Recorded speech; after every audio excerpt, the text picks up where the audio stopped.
হারাই ফেললে শেষ অংশটা বুঝতে পারবেন না। ডিভিশন হয়েছে দেখেন, প্রতি 21টা 220টা কোষে পরিণত হয়ে গেছে, কারণ এক একটা কোষ এক একটা অর্গানে পরিণত হয়ে গেছে।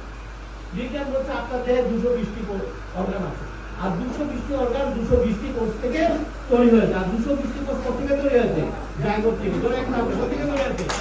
এটা হচ্ছে আপনার জীবনের সমীকরণ, জেনে নেন। তাহলে এক একটি কোষ থেকে এক একটি অর্গান তৈরি হয়েছে, রাইট? একটা অর্গান তৈরি হয়েছে। এই অর্গানগুলোর একটা কাজ আছে, তাই এদেরকে বলা হয় ফাংশনাল সেল। কি সেল? তাহলে আপনার আমার দেহটা কোন সেল দিয়ে পরিচালিত হয়?